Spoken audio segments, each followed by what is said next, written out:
ಎಲ್ಲರಿಗೂ ನಮಸ್ಕಾರ. ಕಾದಂಬರಿ ಜೋಕಾಲಿ ಸಂಚಿಕೆ 7 ಮುಂದುವರೆದ ಭಾಗ. ನೌಫಲ್ಗೆ ವಿಷಪೂರಿತವಾದ ಆ ಹಾವು ಕಚ್ಚಿದ ಪರಿಣಾಮ ಆತನ ಕಣ್ಣುಗಳು ಮಂಜಾಗತೊಡಗಿದವು. ಕ್ಷಣದಲ್ಲೇ ಶರೀರದಲ್ಲಿ ಒಂಥರ ಏರುಪೇರಾಗತೊಡಗಿತು. ವಿಷಯ ತಿಳಿದು ನೌಫಲ್ನ ತಂದೆ ತಾಯಿ ಎದ್ದು ಬಿದ್ದು ನೌಫಲ್ ನೌಫಲ್ ಕಂದ ಎಂದು ಕಿರುಚಾಡುತ್ತಾ ಆಟದ ಬಯಲಿನತ್ತ ಓಡೋಡಿ ಬಂದರು.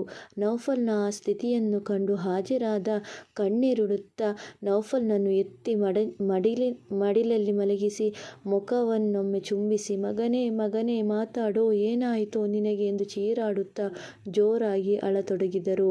ನೌಫಲ್ಗೆ ಹಾವು ಕಚ್ಚಿದ ಸುದ್ದಿ ತಿಳಿದು ಊರಿನ ಜನರೆಲ್ಲ ಅಲ್ಲಿಗೆ ಧಾವಿಸಿದರು. ನೌಫಲ್ ಬೋಧವಿಲ್ಲದೆ ಮಲಗಿದ್ದನ್ನು ಕಂಡು ಅವನ ಗೆಳೆಯರ ಹಾಗೂ ಊರ ಜನರ ಆಕ್ರಂದನ ಕೂಡ ಮುಗಿಲು ಮುಟ್ಟಿತ್ತು.